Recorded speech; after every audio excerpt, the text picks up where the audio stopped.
Welcome everybody to the Topless Topics FAQ, where I will try to answer your burning questions in 1 minute or less. Since this is the first video of the series, obviously a question I get a lot is, how did Topless Topics come into existence? Well, I have actually been making video online since the beginning of YouTube. Yes, I literally joined YouTube the year that it was made. Over that time, I've had a bunch of different channels with a bunch of different focuses. I've just done regular vlogs. I've done a lot of gaming content, interviews with just random people, stuff like that. And one of the OG YouTube channels that I really liked was called SourceFed, which later became the Philip DeFranco Show. While it was SourceFed, there were a couple of different hosts, and one of those hosts was named Trisha Hershberger. She's actually still a prolific content creator. She has a regular live stream. She does work for tech companies. But the important thing about Trisha Hershberger is that shortly before the start of Topless Topics, she started a series called The Naked Truth. Go to her videos to see her summary of it. I think they're still up, but basically, from what I understand, the impetus is that it's an acting exercise. You're acting completely naked so that you're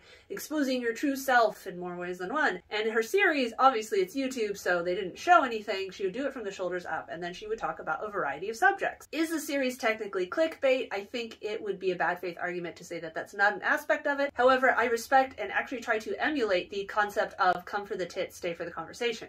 My phrasing, not hers. Shortly before the inception of Topless Topics as its own thing, she had this series, Naked Truth. I did a couple of reply videos where I also did them from the shoulders up and talked about the subjects that she talked about. And for the first time in the many years of me already making content, I was actually getting some views. It was really nice. Were most of those views just from people looking on YouTube, of all places, for porn? Yes, of course. And yet, I had a lot of thought-provoking comments show up on that video and actually got some dialogues going, and it was a very rewarding, community-based experience that I had never really had before. And given that I was already a lifelong feminist, as well as raised as a nudist from birth, more on that in a future video, the whole naked from the shoulders up idea coalesced into this beautiful fusion of feminism and normalizing nudity. And thus, Topless Topics was born, and along with that, a journey of getting banned from every platform you've heard of and some you haven't, but that is going to have to wait for a future video.